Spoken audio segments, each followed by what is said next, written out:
Nagyon nagy szeretettel köszöntelek benneteket újra innen Niszferi csapatának műhelyéből, a Nisz Motorsporttól, és én próbálom egyelőre összeszedni az államat meg a nyelvemet, mert hogy tavaly év elején, tavaszán, szerintem körülbelül egy éve volt egy részünk, amikor Feri bemutatta azt a szerelemprojektet, az egyiket a sok közül, amelyikkel dolgozik, hogy akart építeni, illetve akar folyamatosan építeni egy olyan E30 M3-at, ami a lehető legjobban az eredeti formájában épül meg, tehát ezt nem egy Pro Tourernek kell elképzelni, nem modern cuccokból van megépítve, hanem Ferinek az a becsípődése volt, és imádtuk azt a részt, és ti is imádtátok, hogy a kocsi legyen minél jobban olyan, amilyet annó a ProDrive megálmodott, és hát ez az annó, ez abban az időszakban volt, amikor mi születtünk, tehát ez nem ma volt, ez a 2000-es évek előtt vagyunk jócskán, és most újra meginvitált ide bennünket, és mindjárt hívom is a képbe, hogy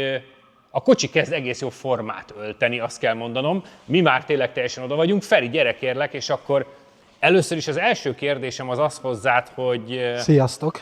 Szia! Hogy azt beszéltük annól, mikor forgattunk, hogy nyárra, pár hónappal később már ez az állapot lesz. Tudom jól, hogy a nyár az nektek mindig arról szól, hiszen azt a múltkori részben is elmondtad, hogy versenypályára jártok, hogy a többi bérlőt szolgáljátok ki, hogy minden mással is foglalkoztok, és miután ez egy viszonylag költséges és szerelemprojekt, ahogy el is mondtam, ez azért mindig egy kicsit háttérbe szorul. De sok idő eltelt. Ennyire nagy volt a meló? Nagyon nagy volt továbbra is a meló. Azt hittem már, hogy egy picivel jobban állunk, de nagyon sok alkatrész volt még, amit vissza voltak ugyan már tervezve, de le lettek gyártva, és nem tetszett a szemnek. Meg pont nem fért oda el, ahova mi gondoltuk, mert jött még pár olyan alkatrész oda, ami majdnem oda kellett rakni, ezáltal kicsit változtatni kellett rajta, meg amit előbb említettél, ugye az nekünk nyilván 4-5 autót üzemeltetünk folyamatosan nyáron, havonta 3-4 alkalommal is van, mikor megyünk, úgyhogy az azért elrabolja az időt, hiába ez egy olyan projekté nőtte most ki magát, ami prioritást élvez, de nyilván pénzt is kell keresni hozzá, hogy ebbe ugyanúgy hogy ez tudjon épülni, úgyhogy ezért került igazából ennyi időbe.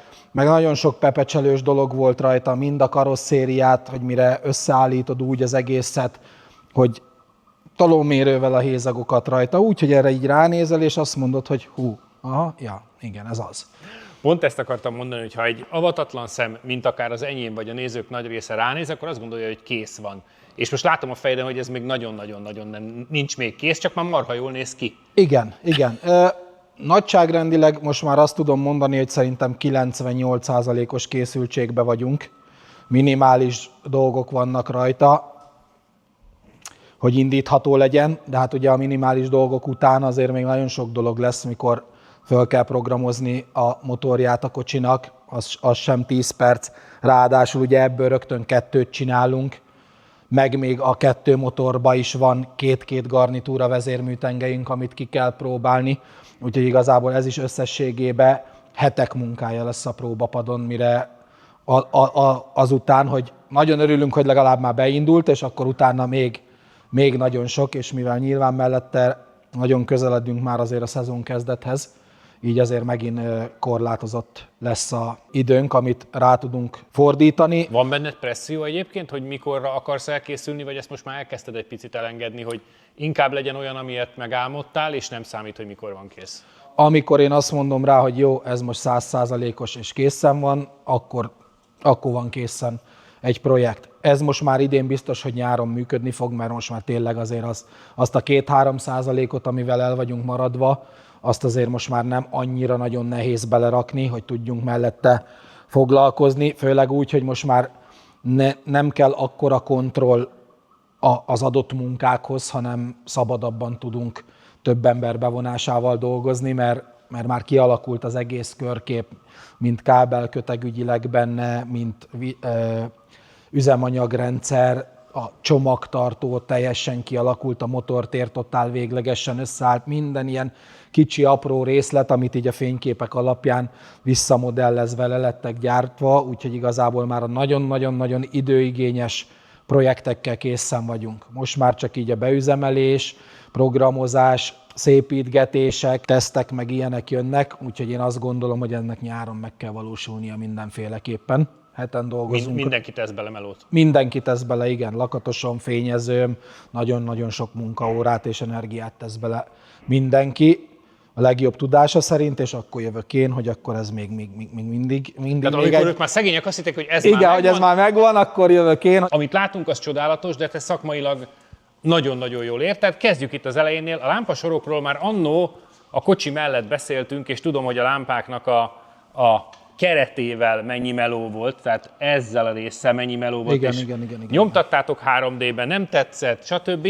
De most már azért egy nagyon-nagyon profi lámpasort látunk, aminek egyébként a nézőknek csak elárulom, hogy itt, ha benézel Viktor mögött, látsz ilyen csavarokat, tehát ezzel a 4 csavarral lehet állítgatni azt, hogy egészen pontosan merre világítson. Ez ugye versenyző pozíció, meg pálya, meg minden függő, és akkor ezt lehet este csavargatni össze-vissza, hogy a 2 szúró és a 2 derítő néven futó lámpa, ugye, mert a 2 középsőnek azért más a foncsola, és akkor most itt nagyon menőzök, mert látom, még Ferinek is tetszik, hogy ennyire értek hozzá, hogy a 2 szúró ugye azért ilyen nincs rajta gyakorlatilag foncsol, mert ezek előre világítanak, messzire, ezek pedig a derítők, ezek meg egy kicsit nagyobb teret csinálnak, és azért teljesen más a 2 kornernek a sarokban lent, a foncsora pedig ugye ezeknek meg csak az a feladata, hogy lent az alsó területet nézzék. De ezeknek egyébként a beállítása, ez egy sötét, pár órás művelet éjjel, mert nyilván csak akkor látod, hogy hova világít, a hülye versenyző ül benne a volánnál, és üvöltözik a szerelőkkel, hogy még merre világítson. De mekkora meló volt megcsinálni? Ez így van.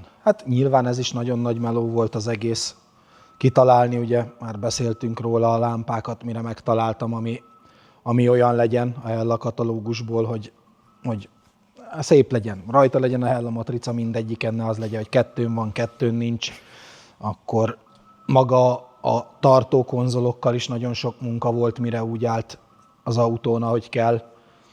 Úgyhogy igen, van benne munkaóra, de hát a karosszériája is pont ugyanilyen, hogy mikor már azt hiszed, hogy készen van, össze van rakva, még egy kicsit, itt egy kicsit, mert rárakod a lámpasort a géptetőre, meghúzza a súlya, elmegy a hézag, akkor kis támasztékokat gyönyörűen alárakni, hogy a géptető gyönyörűen fixen álljon rajta. Ilyen dolgokkal is úgy elmennek a napok, hogy most már nyilván tök egyszerű lesz a következő, mert tudjuk, hogy hova kell menetbetétet húzni, hova rakjuk bele azt a stiftet, ahova kell, és akkor az úgy fog állni, ahogy kell, de olyan munkaórák mentek el ezekkel a kis dolgokkal mindenhol, az egész kocsin a tátika rendszert, mire kitaláltuk, mert tök jó, hogy meg tudtam venni annak idején a 2 eredeti tátikát, és lemásoltuk, de csak 2 héj volt. Most mire még kitaláltad, hogy zárható legyen, nyitható legyen, stb. Még azzal is kell majd foglalkozni, hogy gumitömítést rakjál rá, hogy nyilván mikor esik az eső, akkor ne folyjon be a víz, az még hátra van, de... Nem szokott ideges lenni a navigátor, amikor a tátikáról a ölébe folyik, meg az itinerre a víz. Egyébként az a korábbi megszólalásodban egy picit megakasztotta a gondolatomat, hogy tolómérővel nézed a hézagokat, hogy minden ugyanolyan legyen? Hogy azért ez olyan szintű elvakultságot mutat számomra, ami persze imádom, de hogy egy picit ijesztő. Nem ijesztő, hál' Istennek, ennek megvan a partnerem benne, a lakatosom, akivel ugyanezt a dolgot csináljuk 10 éve, hogy az utcai autó mi voltából, ugye azon is tolómérővel megmérjük az eredeti hézagokat, és lakatolás után ugyanoda visszaállítjuk, és ezt igazából tök mindegy nálunk, hogy versenyautó vagy nem versenyautó.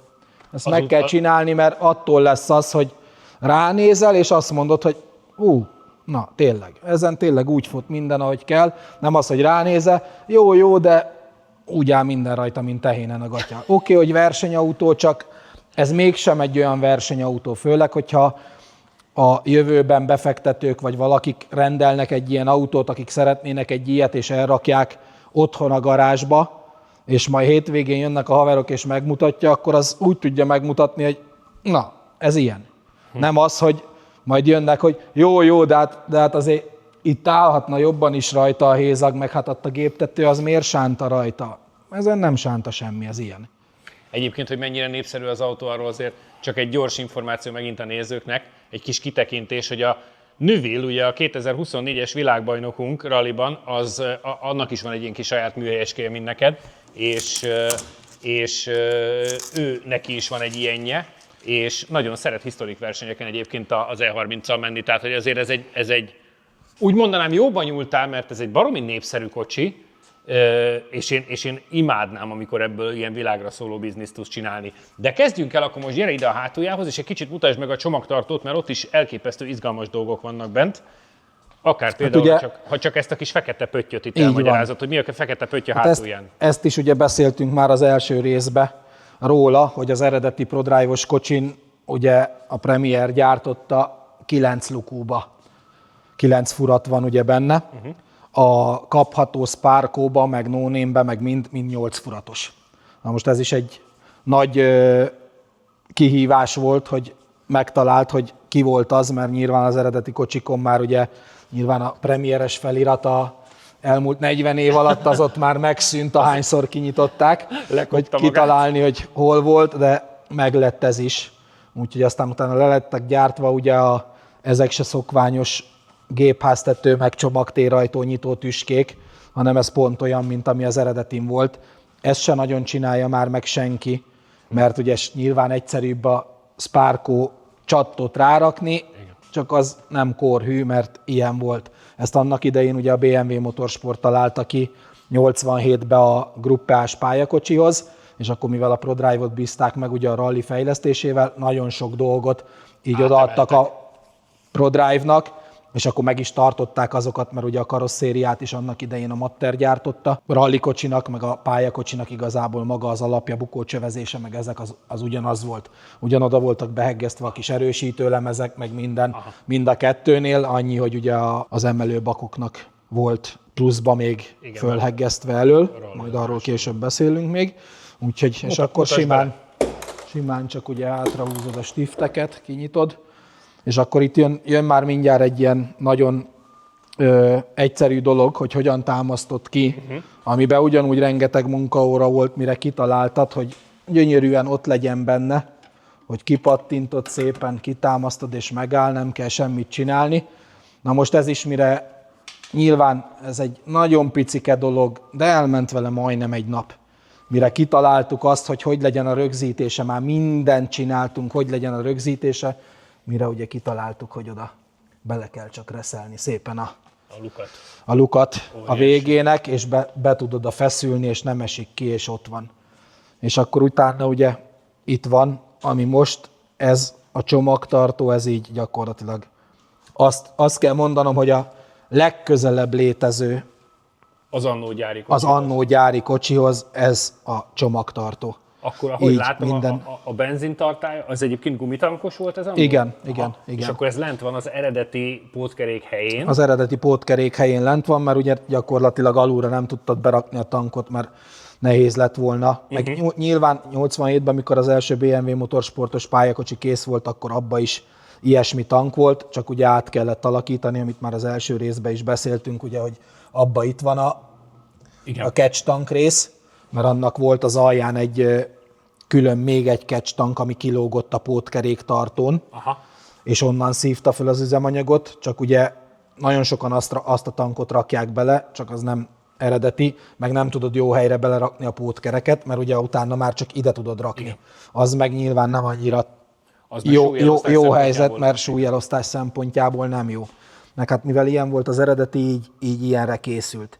Ez most igazából az egész kocsinak az építése, ez az, hogy ez a legfullosabb ProDrive-os kocsinak a másolata, tehát full a váltóolajhűtővel, a diffiolajhűtővel, tehát ez volt a full specces kocsi. Azt építettük direkt meg. Na most ott a olajhűtőnek a tervezésénél, meg mindennél, ugye, mire ezt visszamodelleztük képek alapján, hogy legyen kitervezve, meg minden, és utána legyártsuk hozzá, meg magát az üzemanyagrendszert, a tankot. Akkor tankot elküldték, ugye még azt beszéltük is, de hülye fejemnek nem volt jó nyilván, mert piros volt gyárilag a tankfedő, feketével küldték, ezért csináltunk rá sajátot, hogy legyen. Nagy dilemmám volt, hogy most ProDrive-osra meghímeztessem-e, de igazából inkább, mivel saját magunk építjük, így inkább már magunkat brandelnénk inkább benne, mint nem az, hogy majmolni, csak ez nem egy ProDrive-os eredeti kocsi, ez a mi kocsink, és én arra büszke vagyok, hogy ezt az én csapatom építette és kreálta. Nyilván megpróbálunk minél autentikusabban megépíteni rajta mindent. Nagyon-nagyon magas minőségbe. Én azt gondolom, hogy ez így azért látszik a csomagtérajtó fényezésen, a karosszéri elemeknek a belsejétől kezdve. Ez is, hogy mire találtam piros pótkerékleszorítót, az is egy nagyon nagy nyomozás volt, mert nincsen már majdnem mindegyik fekete vagy kék van belőle, de piros már nagyon ritka, de az eredeti kocsiba is piros volt. Úgyhogy meg van csinálva rajta minden tényleg. Itt a csomagtartóban ez így 100%-ig originál minden. Következő kérdésem az taktikai, tényleg csak érdeklődési szempontból, hogy az üzemanyagrendszernek miért volt ennyire láthatóan kirakva minden, a könnyebb szerelhetőség, vagy miért volt az, hogy ezt ennyire közszemlére tették, és hogy ez nem volt elrejtve, vagy nem volt elpakolva?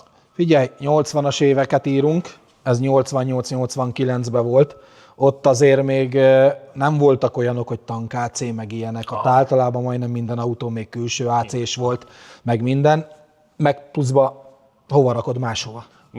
Nem tudod máshova rakni, úgyhogy... Igen, csak tudod, ezt rally versenyző fejjel azt gondolom, hogy itt kapkodva kerékcserénél dobálok ide-oda mindent, hogy annyira tisztán, gyönyörűen szabadon van, hogy csak mondjuk egy defektes kerékkel csak bajt okozok vele, érted? Hogy így azt gondoltam, hogy valószínűleg változott a világ azóta, igen. Nyilván, hát ez most ugyanaz, hogyha belemennénk ebbe, hogy a 80-as években a Forma 1-ben mi volt, akkor igazából igen. Ezeket nem kell megmagyarázni, hogy ezek miért voltak így.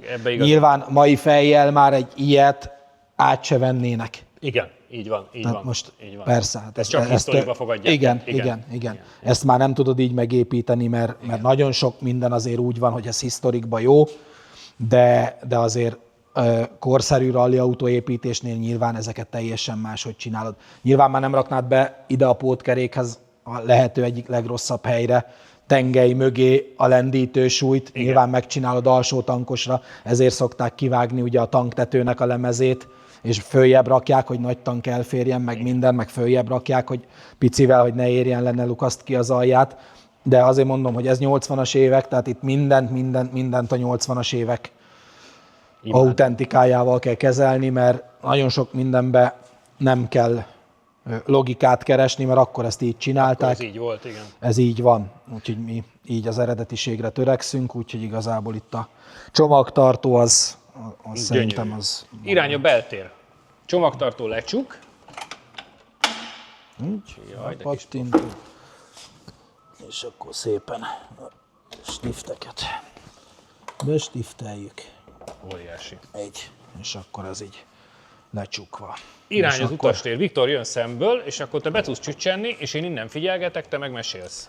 Jó, hát mivel most már így az övet úgyis ki kell kapcsolnom, így gyakorlatilag hogy nem raktunk bele semmi olyan alkatrészt, ami egy kicsit is nem modernebb komoly dolog, Például... ezért az övet is, hogyha itt megfogod, itt a csatnak a súlyát, azért érzékeltetném ott, hogy... Jézusom!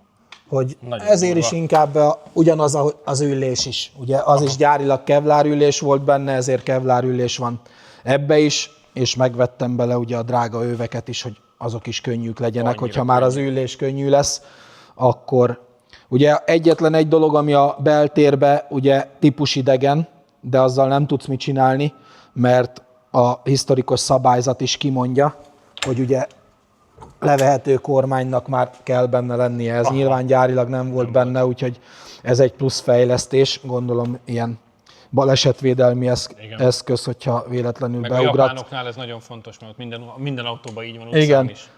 Bemész a fák közé, akkor mentésügyileg azért sokkal egyszerűbb.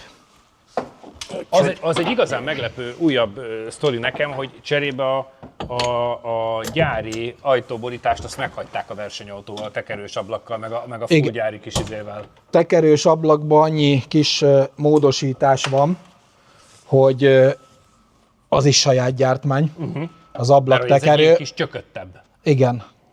3 centivel rövidebb, mert ugyanis most már kötelező ugye az X. Tök mindegy, hogy historikba mész, tehát itt az átlót meg kell tartani rajta, és mivel becsukod az ajtót, ezért a kart vagy úgy beállítod, hogy ide lelóg, Igen. viszont menet közben nem tudod akkor tekerni. Ahhoz ki kell nyitni. Régen is úgy volt, ugye, amikor nem foglalkoztunk még ilyen szinten, meg nem voltunk ennyire fölkészülve, mindig az volt, hogy mentél, tapon föl akartad húzni, akkor résnyire kinyitottad az ajtót, föltekerted. Na most terveztünk rá 2 új kart, és akkor itt bent szépen föl tudod hokizni az ablakot. Óriási. Úgyhogy... Maga az utastér és a műszeregység az nekem csodálatos, mert tényleg olyan, mintha a 80-as években visszaültünk volna. Ez frankon. Ebben nagyon-nagyon-nagyon sok munkaóránk van minden szempontból. Maga az elektronikája is, maga a kábelkötegezés is, meg minden, ez a második kábelköteg, ami benne volt. Mert elkezdtünk egyet, de nem tetszett az anyaghasználat, mert ugye meg van kötve a kezünk, modern kábelköteggel nincs problémánk, mert abból csinálunk olyat, mint egy gyár, szépen DR25-ben, meg gyönyörű bútokkal megcsinálva, csak az ide nem jó, mert nem korhű. Ezért nagyon-nagyon sokat kellett vadászni olyan anyagokat, amik minőségbe hozzák azt a szintet, amit kell nekünk, viszont autentikusan néznek ki. Így ezt másodszorra már tudtuk produkálni, azt gondolom, mert nincs benne semmi olyan kirívó, ami nem a 80-as éveket idézné rajta.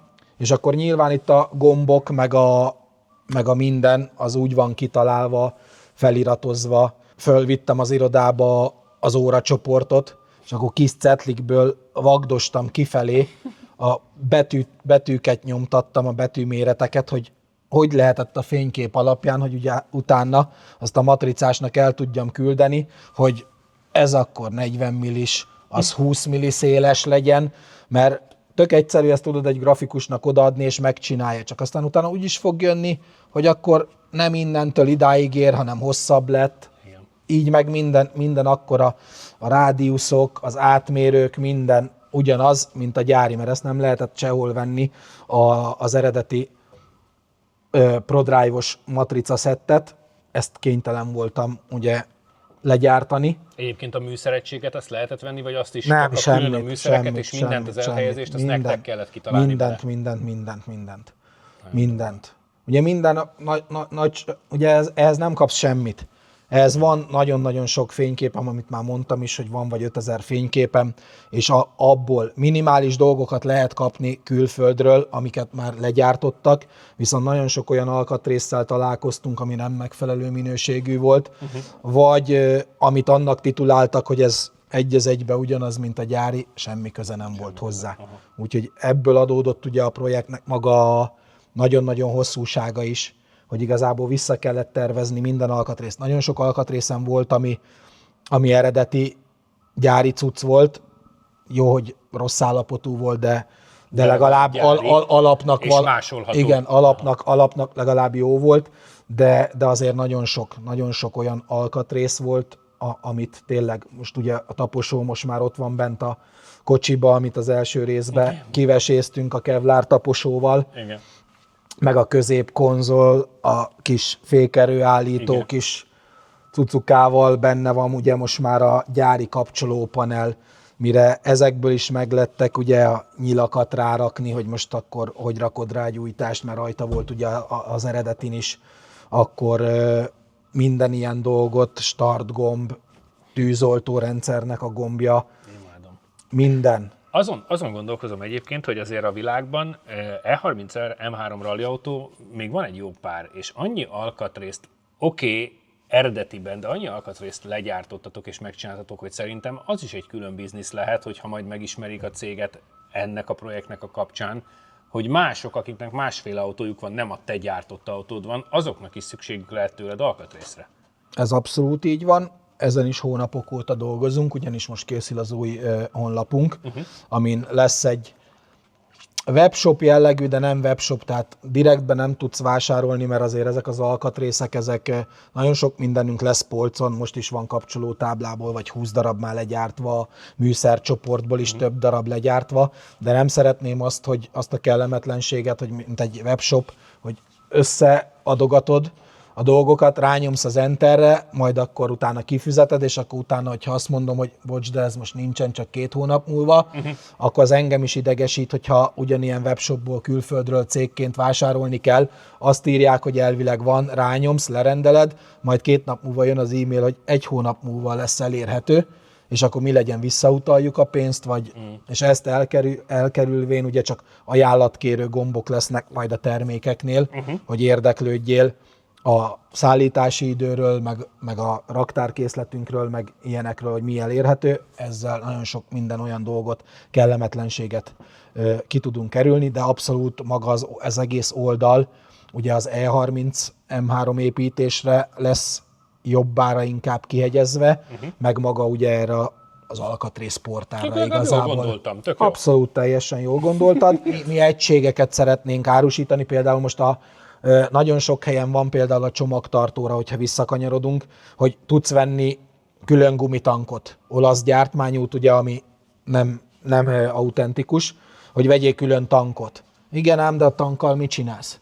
Most mi úgy akarjuk ezeket a dolgokat forgalmazni, hogy lesz egy tankunk, lesz hozzá egy tanktetőnk, lesz egy tankolónk, egy beöntőnk, meg az üzemanyag cső a csomagtérbe, AC-stől, szűrőstől, úgy kompletten az egész. A package-et hogy lehet így van, megvenni, hogy tényleg kifúrsz 2 darab lukat, meg hátulra is. Mindenhez adunk fúrósablont, minden olyan dolgot, hogy ne az legyen, hogy bárhonnan rendelünk bármit, megjön az alkatrész, és utána 1 órán vagy 2 órán keresztül forgatod, mint majom a zsebórát, hogy ezt most hogyan is képzelte a költő. Aha. Nekünk 3D-ben minden vissza van rajzolva, a luktávolságok, mekkora lukat kell csinálni, és ezért is tart nagyon sok időben amúgy minden, de csak egyszer kell megcsinálni. És én azt gondolom, hogy ezáltal bármelyik műhelyt elő tudjuk majd segíteni, külföldi műhelyeket is, azzal, hogyha megveszi mondjuk a tank package-ünket, vagy akármit, kapcsolópanelt, gombokkal, mindennel együtt, akkor mellé lesz rakva szépen az installációs lapja,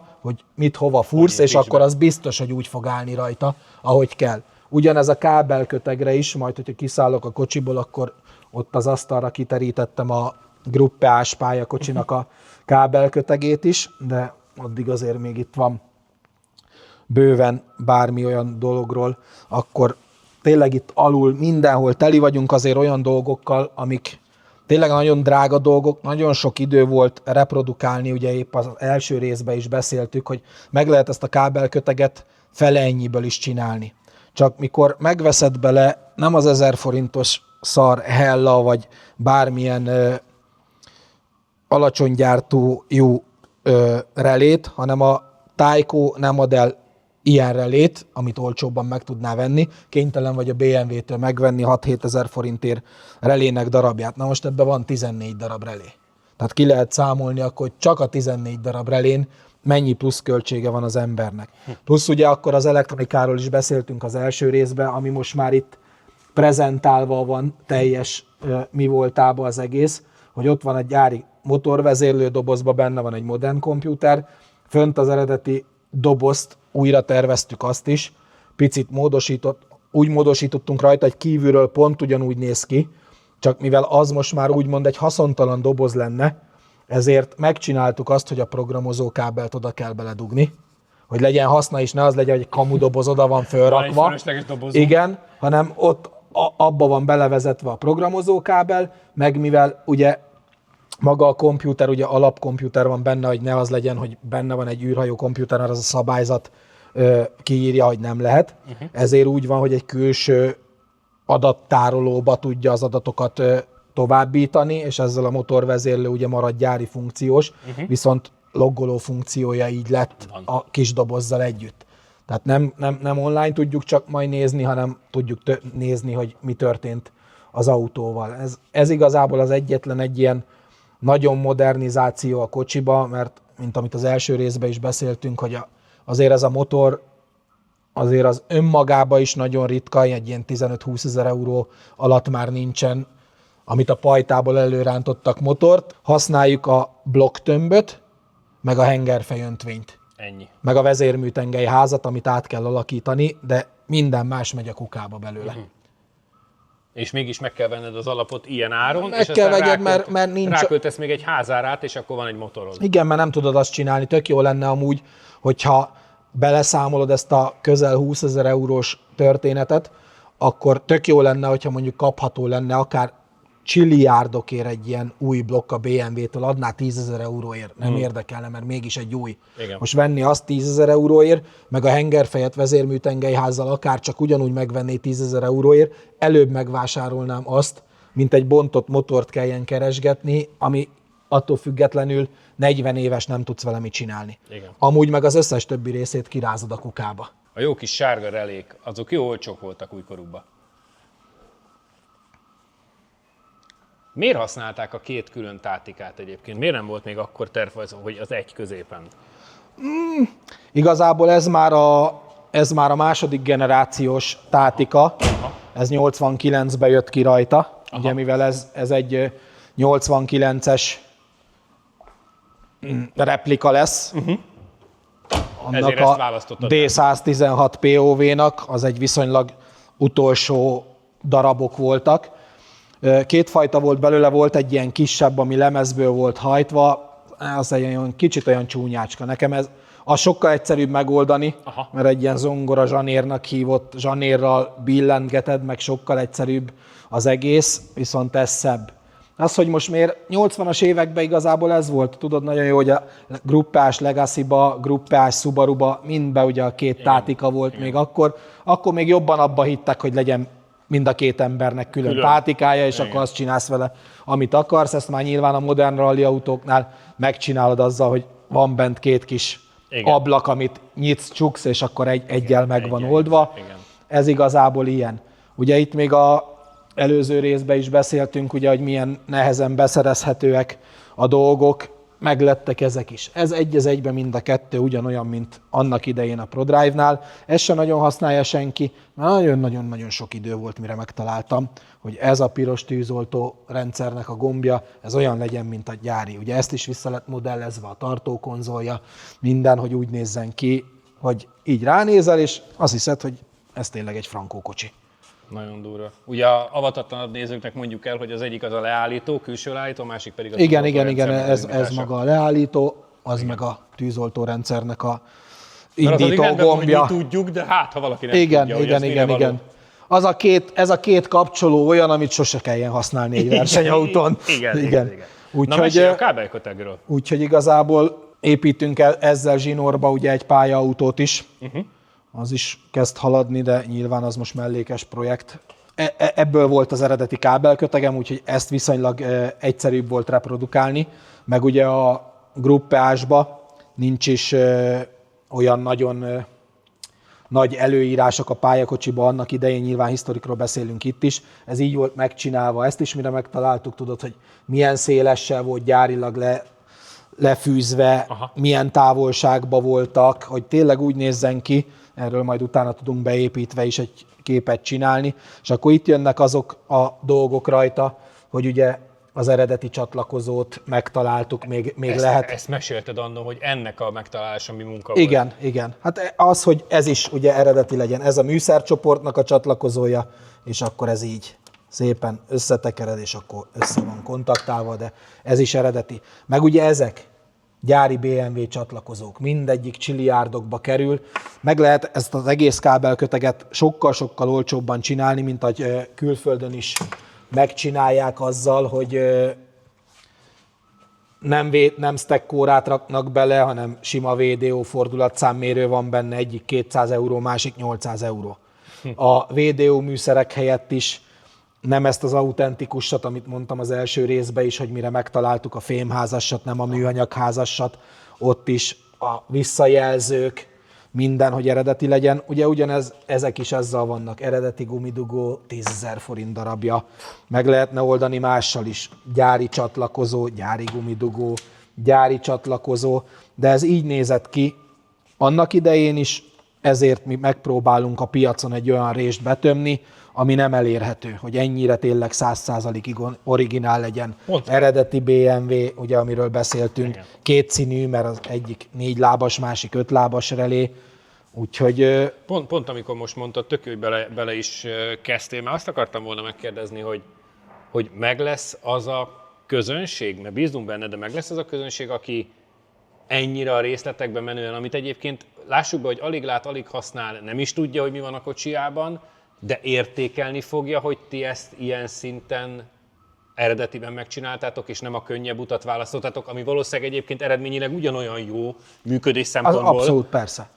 Csak hogy ez meg lesz ez az árkülönbség, meg lesz ez a vevőkör? Én azt gondolom, hogy mivel ez nem egy tömegcikk, és nem az van, hogy egy évben mondjuk meg tudunk 20 autót építeni, én azt gondolom, hogy meg kell legyen, de egyelőre én is csak bízni tudok ebbe. Igazából az egész műhelyünknek a mottója mindig is az volt, hogy a minőség az előrébb valóbb, mint a profitálás, ezért nincsen kacsalábon forgó palotánk, meg még 2000 négyzetméteres műhelyünk, mert nekem és a fiúkba is ezt nevelem, hogy a minőség az első. Aztán most megpróbáljuk a külföldi piacra betörni azzal, hogy valóban lesz-e erre. Én azt gondolom, hogy kis hazánkba is megtaláljuk azt a vevőréteget, akik ez miatt vannak velünk. Egyrészt az, hogy korrektül üzemeltetünk autókat, korrektül viselkedünk,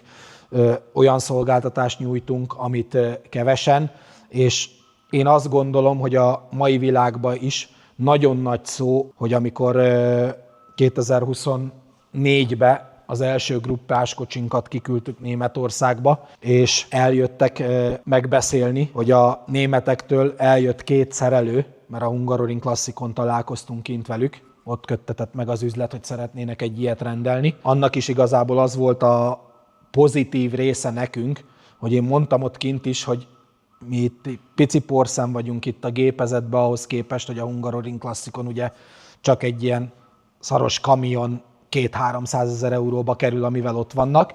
Mondta, hogy nem probléma, kijöttek. Mondtam, hogy figyelj, készültünk a kiállításra, kupleráj van meg minden, és egyetlen egy dolog érdekelte őket, hogy mi a mögöttes tartalom. Bejöttek, mondták, hogy nem számít, hogy nincs patika, meg nincs üvegpalota, ahol porhintés megy, meg minden, mert ők azért jöttek ki, amit Németországban, mert ők németek voltak, Németországban nem tudnak megtapasztalni, mert egy ilyen kocsi bent van egy kirakatba, és nincs mögöttes tartalom. Mert ezt innen rendeljük, azt onnan rendeljük, azt azzal csináltatjuk, és igazából a végterméket jó esetben mi össze tudjuk csavarozgatni, de egy csavarozós műhelyről. Kijöttek, megnézték a fényezőmet, a lakatosomat, a szervízt, a raktáramat, mindent megnéztek, és úgy mentek el, hogy köszönjük szépen, akkor szeretnénk az autót, de csak azért, mert arra készültek, hogy itt is majd egy kirakat fogja őket fogadni, és nem lesz mögöttes tartalom. Megmutogattam ugyanúgy akkor is a karbonalkatrészeket, a gyártott alkatrészeinket, mindent, és igazából azt gondolom, hogy talán ez fogja tudni eldönteni a mérleget a mi részünkbe, plusz nagyon sokat olvasok olyan fórumokat, ahol ez a téma, az E30 M3, és ugye mivel nem nagyon tudsz ilyen autót venni, mint a miénké. Tehát hiába mész bárkihez, most direkt nem mondok nyilván neveket, de nem tudsz ilyen, nem az, hogy minőségű, mert nem ledegradálom az autóikat, hanem ilyen felfogású autó nincsen. Lehet, hogy az övéké picivel gyorsabb tud akár lenni, mert megvan benne sokkal több minden modernizálva. Ugye a Historic adta szabályzatoknak kitoltuk a végletekig, viszont azt azért nagyjából tudni kell, hogy az ilyen M3-akat, hogyha most mit tudom én 100 darab számot nézek, akkor 1 darab Neville fogja vezetni. Az összes többit azok általában azok, akik vagy annak idején mentek ilyennel, és most megint szeretnének ilyennel menni, azoknak meg igazából pont teljesen semennyire nem fog számítani az, hogy most a motor, ami benne van, az most 300-zal többet forog, és 15 lóerővel erősebb lesz, vagy inkább az lesz, hogy akkor 2 évet fog menni, nem 1 évet fog menni, az sokkal jobban ezért lesz, meg úgyse fognak vele annyit menni, úgyhogy igazából megpróbáljuk ezt a rést erőltetni. Nyilván sokkal-sokkal nehezebb lesz a dolgunk, így balkáni országból betörni az európai piacra ezzel, viszont én azt gondolom, aki ezt élőben meg fogja látni, és tényleg mindent meglát rajta, hogy milyen minőségben van megcsinálva rajta, azt én azt gondolom, hogy itt nem lesz kérdőjel. Abba lehet, hogy lesz kérdőjel, hogy nem tudunk eladni belőle éves szinten 10 darabot, de meg se tudunk építeni éves szinten 10 darabot, úgyhogy... Nem is kell olyat vállalni. Igen, nem is akarunk olyat vállalni, úgyhogy... Pattints le a lámpasort, és aztán akkor nézzünk bele a motortérbe, mert ott is csodákat lehet majd látni. Ugye ez igazából, ez így ennyi. Ez 4+1 csavar volt. Milyen igényes, hogy tényleg ennek is a kábelkötek kivezetése, hogy kitalálták kis okosságot? Igen. Az is nagyon sok munka volt például, mire kitaláltuk, az is szerintem egy 4-5 garnitúra próbaverziónk volt, mert a fényképen láttuk ugye a ProDrive-nál is, hogy itt van. Senki nem rakja oda, mert ugye nyilván a military csatlakozó, azért azt nem kell mondanom, hogy nem az 5-10 ezer forintos dolog, de ott volt a ProDrive-nál is éppen azért, ugye, hogy ne kelljen bárhova dugdosni a kábelt, vagy bevezetni a motortérbe, vagy akármi. Itt volt rajta, ez is itt lett. Ugye ki kellett vágni szépen a díszrácsot rajta. Most egy ilyen díszrács majd 100 000 forint. Megvettük belőle az eredetit, és azért viszonylag bontottal kísérleteztünk, mire 3-at szétdreháltunk úgy, hogy az nem az van, hogy kétszer akkora luk van rajta, mint amekkora kellene, hanem akkora, amekkora van. Egyébként ezt, amikor nem használjátok a lámpasort, akkor mondjuk egy esős verseny lesz, ledugózzátok? Vagy Ja, persze, megvan rá ugye ilyen military kupakok vannak rajta. Igen. Ugye ezt így rá, ugyanilyen volt a ProDrive-osnál, csak még van rajta ugye ez a kis cucc, csak majd még meg kell néznünk, hogy lehet ezt úgy rögzíteni, tudod, hogy mikor lecsavarod, akkor ne az legyen, hogy leesik, igen, hanem hogy szétkarcolja a lökhárítót rajta, úgyhogy valószínűleg ez szervizparkos dolog lesz, hogy le lesz szedve róla a lánc, és akkor oda lesz kötözve, hogy ne csináljon. Apróság, és mégis mennyire szükség van rá ahhoz, hogy Igen, mert utána nyilván ezt most bekoszolódik, akkor többet meg nem bírod összedugni a csatlakozót rajta. Ugye maga a zárrendszer az ugyanaz a rendszer, mint a másik hátulján van a csomagtartón, hogy ugye csak kipattintod, és akkor mivel ez eredeti, de például ez is nagyon-nagyon-nagyon sok időt és energiát vesz el, például, hogy ugye ez a géptető nem az van, hogy fölhajtod, és akkor 2 tüske van, hanem ezt ahogy húzod, így megy. Igen. És ugye, nem tudom, Viktor mindjárt megmutatja itt a nézőknek, hogy ott azért ez egy 10-es átmérőjű tüske, és a luk, ami a géptetőben van, az pont ugyanakkora, tehát nem az van, hogy egy 14-es lukkal, hogy biztos, hogy betalálják, és azért ugye ez a géptető, ez így csukódik, úgy, ahogy kell. Igen. Úgyhogy ez sem kevés munkaóra volt, és akkor ugyanúgy kinyitod a géptetőt rajta, és akkor jönnek azok a dolgok, hogy találják ki mondjuk egy olyan géptető kitámasztót, ami szerelésnél nincsen útba, nem ver szét semmit, és akkor kitaláltunk ide is egy szép kis egységet, amit be tud szakasztani, és azt a korábbi tapasztalatokból már úgy gyártottuk le, hogy kisperemes, hogyha fúj a szél, akkor sem tud kiakadni, mert az azért idegesítő tud lenni egy szervizparkban, amikor megfújja a szél, kiakad, és fejbe vág a... Bele kell kötnöm a mondatodba, amikor fölpattintotok egy ilyet, akkor legalább egy picit büszke vagy? Hát figyelj, ez igazából nem kicsit, hanem nagyon, és minden egyes alkalommal, mikor rá tudok nézni, és ezek így eltöltenek, akkor azért boldogsággal tölt el. Mert azért ennek a táblának a látványa az még engem is egy picit így megizgat. Igen. Meg hát, tessék, itt van. Itt van, ezt kell kamerázni, mikor ez megjön, hogy föláll az ember kezén a szőr, akkor rendben van minden. Mesélj egy kicsit a motortérről, aztán a motorokról majd külön, de hogy mit kell látnunk, amitől nagyon különleges? Igazából nagyon sok dolgot nézegettünk akkor, mikor az első részben beszélgettünk, ugye most már a vízcsöveket látjátok, most már valójában beszerelve is, ugye a kék Ezekről volt szó, hogy pont négyszeres áron Igen. vannak ahhoz képest, amelyből meg lehetne oldani. Igen. De miután ez volt a gyári ProDrive, neked ez volt a dilid. Így van, abszolút. Ugye a kartelgázrendszer is teljesen autentikus. Ugye azt beszéltük, hogy ugye a lámpamosós tartályból csinálta annak idején meg a ProDrive, ez lett egy az egyben megcsinálva ezen is. Óriási. Akkor ugye a gyári kocsik, azok mindig az a mondás ugye a régi autóknál, hogy azokat még férfiak vezették, nem gyerekek. Így van. Ezért ugye azokban nem volt szervókormány. Igen. Viszont azért az a vásárlóközönség, amit mi megpróbálunk megcélozni, meg azért a mai világban tudod, azért már a slick gumi az picivel jobban tapad, mint annak idején, úgyhogy azért nehéz lenne egy 17-es slick gumit már szervó nélkül tekergetni, mondjuk egy ilyen, most maradjunk Magyarországon egy Cered Zagyvarónál azzal a 120 pár kanyarral, mire ott átérné Ceredről Zagyvarónára, azért úgy, hogy mondjam, szerintem kicsit bedurranna. Meg egy francia tulaj milyen ideges lenne ugyanannyi kilométeren 350 kanyaron. Igen, úgyhogy most ezek meg vannak csinálva rajta, hogy szervós lett. De hogy ne az legyen, hogy tudod, ide betámasztunk egy szervótartályt, és nem lesz autentikus a motortere, ezért fogta a hülye brigád, és szépen ide elrejtette hátra.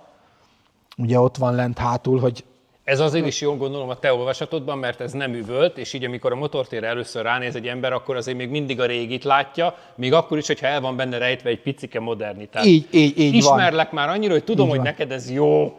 Modernitásnak ez nem modernitás, mert ugye az E30 M3 az szervós volt mindegyik utcai kocsiba is. Csak ugye nyilván, mivel ugye annak idején a pályakocsi készült el először a BMW motorsportnál, ezért a szervó nélkül ment. Ott volt a kész gyors kormánymű, ezért úgy voltak vele, hogy nem fejlesztenek ki Meg ott semmit. nem kellett annyit forgatni a kormányon sose. Igen. Csak úgy voltak vele, hogy a gyári pilóták meg tekergessék, oldják meg, ahogy tudják. Úgyhogy igazából itt is vissza van modellezve, le van gyártva az eredeti benzinhíd. Ugye lehetne erre egy egyszerű benzinhidat rakni, de ez a gyári motorsportos nyomásszabályzó szelep, ezek is mind olyanok, hogy nagyon-nagyon költségessé teszik a projektet. Ugye maga a olajhűtőt is a ProDrive kitalálta, hogy azért ne előre berakják a gyári helyére, ahova beszokták rakni, mert nyilván nekimész egy lassítónak, bárminek, nagyon-nagyon sérülékeny helyen van. Ezért megcsinálták olaj-víz hőcserélő formájába, azt is lemodelleztük, abból kaptam egy angol ismerősömön keresztül legalább egy eredetinek, mellé rakta a mérőszalagot és körbemérte a dimenzióit, meg ugye a tartókonzolról meg volt az eredeti gyári ProDrive-os rajzunk, és az alapján akkor már a méreteket meg tudtuk csinálni, és akkor az is le lett gyártva, úgyhogy az is megvan a gyári vízolajhőcserélős olajhűtő, aminek az alsó részébe meg ugye a váltóolajhűtő van bekötve, tehát ez egy ilyen two-in-one megoldás, hogy olajhűtő, de a motort is hűti, meg a váltót is hűti. És akkor értelemszerűen itt vannak ugye a gyors csatlakozók is, amit az első részben is beszéltük, ugye a váltót, hogy könnyű legyen leszedni, hogy csak szétcsattintod a két gyors csatlakozót, és akkor nem folyik az olaj belőle, meg semmi, le tudod húzni. Úgyhogy viszonylag itt is azért a motortérrel már elég jól állunk, csak most azért tűnik ez ekkora ürességnek, mert nincs rajta az airbox, de igazából ide már csak az airboxot, hogyha... Most figyelj, milyen karboncuccot hoz. Ez is az eredetinek a másolata igazából, mert van sokfajta airbox, de az összes nagyjáboli külföldi kocsinak, ugye a pályakocsinak van lemásolva az airboxa, de itt a ProDrive, ez is az első generációs pályakocsié volt, csak utána áttértek egy olyanra, hogy nem volt benne levegőszűrő, mert a pályakocsiba minek. Nem kellett, igen. Nem kellett. És akkor kihagyták ezt az egészet, és egy ilyen gyűjtőcsővel csak lement oda.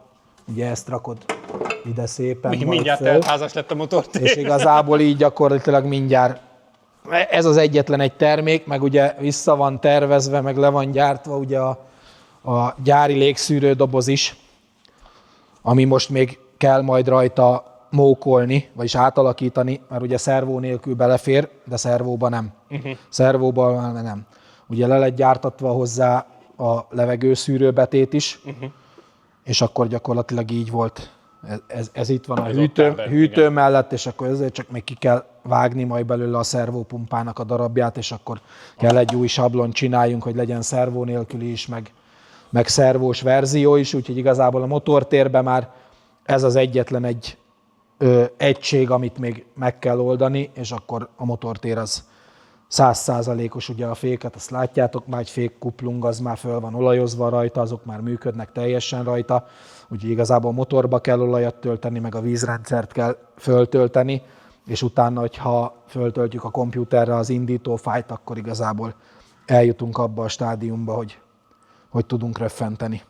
Ennyit beszéltünk a motorról, akkor most elmegyünk az asztalhoz, mert nyilván eddigre már a nézők 99%-ában görcs van, hogy oké, de hány lóerős, és hát Ferinek itt is vannak szintjei, mert hogy a kocsi többféle motorral, többféle motorváltozattal vagy variációval és többféle lóerőszinttel lehet majd megvásárolni. Honnan indulunk, és mik a különbségek? Most azt mutatod meg. Igazából azt gondolom, hogy szerintem az a motor, ami most a kocsiba van, az egy alacsonyabb fordulatú. Ez mennyi a nézőknek, hogy értsék mondjuk? Mit forog? 8000 környékére lesz, azt gondolom, belőve a teljesítmény csúcsa. Aha. Ez magasabb nyomatékra lesz képes. Ez körülbelül, nyilván becslésről beszélünk minden, persze, hogy a szimuláció mit mutatott, aztán majd az élet meg eldönti, hogy lesz arról is film, amikor majd ezt konkretizáljuk. Igen, csak, hogy igen, úgyhogy elméleti síkon ez olyan 280-90 lóerőre gondolnék ebbe a motorba, ilyen 8000-es fordulat körül. És ez a 2.3-asból? Csak 2.3-asról beszélünk, csak az homológ benne. A kipufogó meg a szívó oldal, már kipufogó rendszerből is elméletileg lesz 2 darabom kipróbálva, hogy marad az autentikus, amit az első részben csináltunk, meg a nagyobb motorhoz, ahhoz lesz csinálva egy modernebb felfogásba készített kipufogó, amit külföldön is használnak, és azzal jóval erősebb, tovább tud forogni a motor, hogy ki tudjuk szolgálni úgy is a közönséget, a vásárló közönséget, hogy ne legyünk hátrányba azért, hogy mi egy autentikus kocsit építünk, viszont az egyenesben ne szerezzünk már hátrányt belőle, ezért is fektetünk ebbe is sok energiát. Ugye itt azért nem kell beszélni a költségekről is, hogy mi költsége van annak, hogy ott elkészítve egy motor, itt készre van, azért nincs lecsukva a teteje, hogy bele lehessen kamerázni, amúgy ez teljesen totálkész versenymotor. Ez egy nagyobb fordulatú, teljesen más specifikációjú hengerfej készítve. De ez is rally motor, tehát ez is a rally autóban Ez full homológ, historikus motor, hogyha belekamerázol ugye a csatorna méretekbe, ezek CNC-vel portolt hengerfejek, éppen azért, hogy ne az legyen, hogy most egyik csatorna így sikerül, másik csatorna úgy sikerül, hanem hogy mindegyik tökéletesen egyforma legyen. És akkor azt mondod, hogy ez egy magasabb fordulatú? Ez egy magasabb fordulatú motor, ennek a 300, akár 300 plusz lóerőt is elméleti síkon tudnia kéne. És az a magasabb fordulat, ez mondjuk 500 vagy mennyi? Körülbelül én azt gondolom, hogy ilyen 8,5-8700. 8500-nál nem nagyon szeretném följebb forgatni, mert annak idején 10 évvel ezelőtt volt szerencsém beszélgetni egy BMW mérnökkel, aki ezeket a motorokat is tápolta, és ő mondta, hogy igazából 8000 fölött ennek a motorkonstrukciónak annyira romlik az élettartama, hogy mit tudom én, még 8000 alatt maradsz a motorral, most mondok egy számot, elmész 2000 versenykilométert, de egy 8500-as fordulatú, 8700-as motorral már az 1000. Aha, tehát extrémen gyorsabban kéne és akkor ugye van az a verziója, ugye, ami az utolsó évjáratos DTM-es motor, ami itt van, ami a piros kocsinak lesz majd a motorja. Ugye ide a hengerfejek azért vannak kirakva, mert hogyha a Viktor lekamerázza, igen, hogy gyakorlatilag úgy volt, hogy 27-es csatornája volt a historikus 2.3-as rally kocsinak. 29 és feles volt a 2.3-as gruppás pályakocsinak, és 30 és feles volt a 2 feles DTM-es. Azért itt a nézők is látják a formája is más konkrétan. Igen, hát ugye nyilván ugye kinyitod a csatornát nagy méretre, ezért maga az egész keresztmetszetet is tágítani kell rajta, úgyhogy csak azért raktuk ki ide a 3 hengerfejet, hogy szemléltetés szintjén, hogy ugye ezek a DTM-es motorok, a kettőfelesek, azok tudtak ilyen 340 lóerőtől fölfelé, attól függ, hogy ki mit, ilyen 370-380-akat is tudtak. Meg azért azok még tovább tudtak forogni, azért volt az Azok éles majdnem hang. 10 ezret is tudtak forogni, ugye ezért volt az, hogy azok voltak az 500 kilométeres motorok. Ha kibírta az 500 kilométert. Ugye annak idején 92-93-ban azért a 190-es Merci sokkal előrébb tartott fejlesztésügyileg, mint a lecsengőbe lévő M3, de a BMW látszott, hogy nem akar már fejleszteni rajta, viszont nem is nagyon akart elengedni a bajnokságokat, és akkor készültek ezek a nagyon forgós motorok, amiket úgy csináltak meg, ha kibírja a versenyt, kibírja, nem akkor Egyébként cserélnek. a Mercivel is tudod jó, hogy az volt a baj, hogy már egy idő után a 2-3-asokat kellett felfurogatni, mert hogy már 2-5-ös nem maradt, mert azért azok is pukkangattak el. Ez abszolút. Tehát, hogy azért lássuk be, hogy ez annó ebben az időszakban ilyen köbcentiből ennyi lóerőt, ilyen fordulaton sokáig használni, senkinek nem ment. És azért még mindig ott tartunk, hogy a legfiatalabb verzió is 90 eleje volt nagyon, 4 hengerből. Igen. Mikor már ugye a 90-es évek elején az Alfa is már 6 hengerből csinálta a kettő felet, ami ugyanúgy 10 000 fölött volt, tehát nagyon korszerűtlen motorok voltak ezek már akkor, ugye. Miért van az, hogy még egy DTM motort is gyártasz? Csak azért mellékzönge, tudom, mert éppen nincs elég dolgotok. Tehát... Mert igazság szerint nem csak a ProDrive-ost fejlesszük, ugyanúgy, ahogy beszéltük, ahogy a háttérben ott van a fehér gruppás 2-3-ast építjük, ezért felújításban is itt van a Cserkuti öcsinek a legutolsó hegyi EB-s kocsia, ami kicsit át lett alakítva úgymond, hogy amit akkor, mert 91-es volt a kocsi, az építése az öcsinek, és úgy lett megcsinálva, ez annak idején azt terveztem vele, hogy akkor a 91-es specifikáció alapján építjük újjá. Ez amúgy is az öcsi is kettőfelesnek építette, Aha. de picivel még fejlesztünk rajta azzal, hogy tényleg a 91-es specifikációt megkapja mindenbe, és azért van az, hogy akkor kettőfél volt akkor is, csak most így a utolsó évjáratos hengerfejet fogja megkapni, meg neki gyári pillangóval volt használva, én már síktolattyúval fogom megcsinálni, mert abban az években már csak az volt, úgyhogy ilyen apróbb módosításokat, fejlesztéseket kap az is, hogy az is egy 91-es évjáratú. Ez miért fontos számodra ez a projekt egyébként? Tisztelet öcsi felé, vagy... Nagyon sajnálom, hogy ennyi ideig elhúztuk, mert nyilván az volt a régi koncepció, hogy majd mikor készen leszünk, akkor tök jó lett volna, hogyha az öcsi is látja ezt. Sajnos erről már lemaradtunk, de az egy kárpótol, hogy legalább már elértük abba a stádiumba, hogy újra keréken van, futóműfékrendszere készen van, kábelkötek benne van, minden, úgyhogy legalább már ez a része így, hogy mikor így ránézel, akkor azt mondod, hogy hú. Igen, attól úgyhogy, is leesett az állam. Igen. Nem igen. csak a fehértől, legyünk őszinték. Igen. Úgyhogy igazából ez egy ilyen komplex téma az egész építés minden.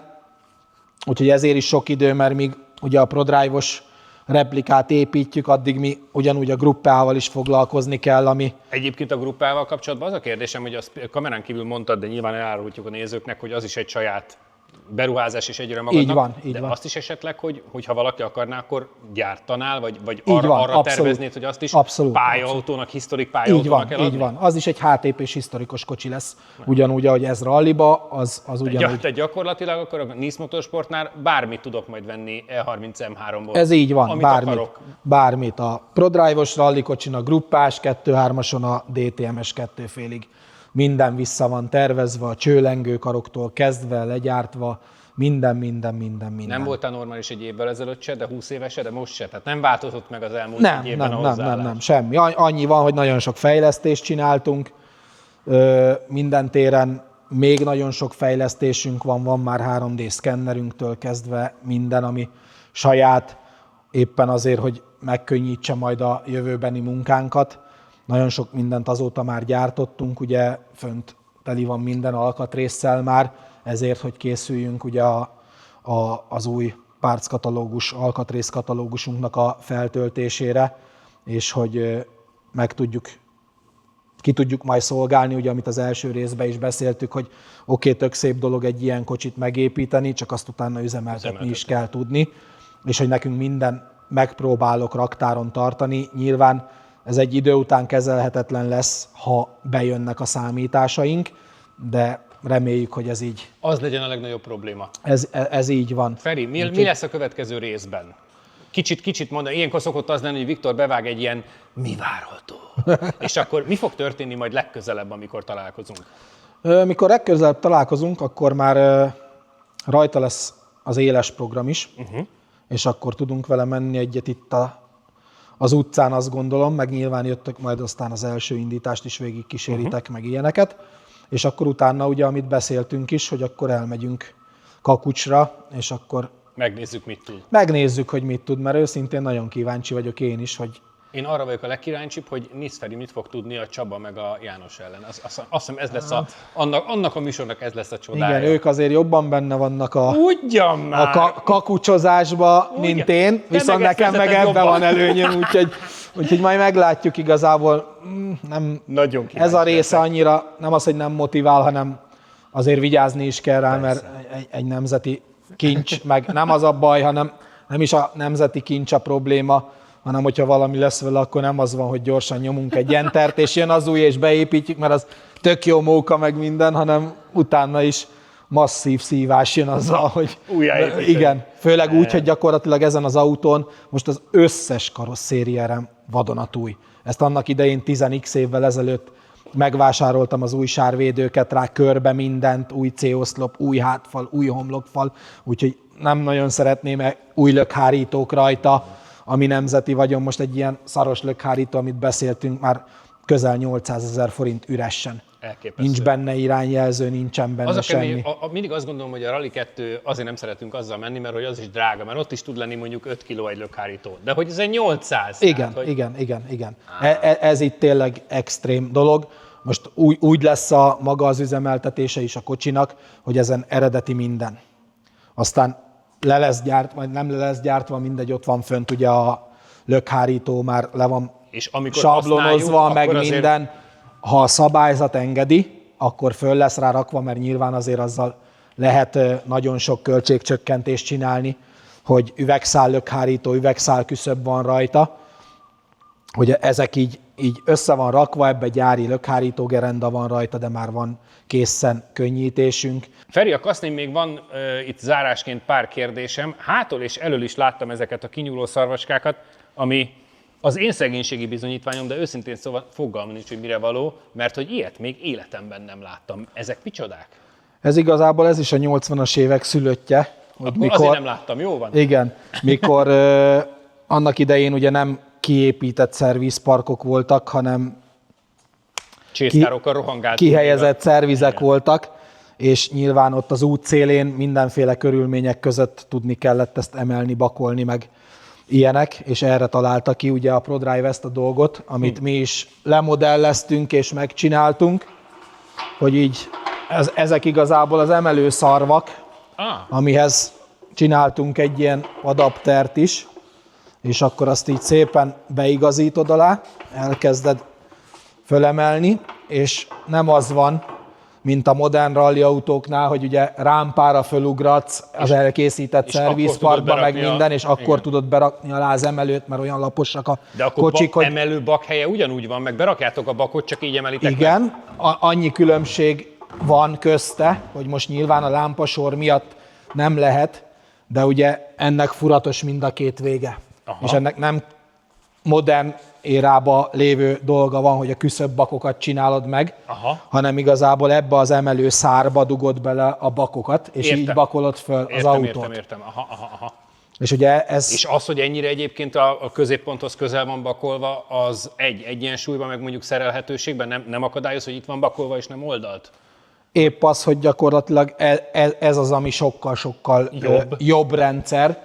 Mert ugye nyilván, mikor a küszöbnél vagy, és egy váltót le kell venni, meg minden, és be kéne oldalról csúszni, akkor két bak között van éppen helyet, hogy húszogassál meg minden, úgyhogy pont ez a bakolási rendszer az, ami abszolút nincsen. Akkor van útba, hogyha véletlenül lökhárítót akarsz rajta cserélni. Ha már megemelted, és ránéztem a Felnikre, akkor kicsit beszélgessünk a Felnikről is, mert ugye egy technomagnézió van most rajta, ami az eredeti volt annó ezeken a kocsikon, de láttam ott a motornál speedline-okat is, ami azért ET-ben egy picit nekem eltér, vagy legalábbis így kicsit másabb. Az ET az ugyanaz, az ET-je, annyi van, hogy ez is egy ilyen, hát mondhatjuk azt, hogy hülyeségem, dilim, de nem tudok elszakadni attól, hogy ne úgy nézzen ki minden, ahogy kell, hogy kinézzen. Úgyhogy annyi van benne, hogy maga a felninek a húsa, ahol fölcsavarozod, az ennek 2,5 mm-rel vastagabb, mint a technomagnézió replika felninek. Ezért voltam annyira hülye, most már ezt tényleg nem lehet máshogy mondani, fanatikus inkább így mondom, hogy terveztünk 2 darab kerékanyát hozzá. Gyere, Viktor. Mert Viktor mindjárt megmutatjuk a nézőknek, hogy ugye ez úgy néz ki, hogy itt van egy ilyen kis könnyítő menet nélküli rész rajta, hogy az anya könnyebben fölkapjon.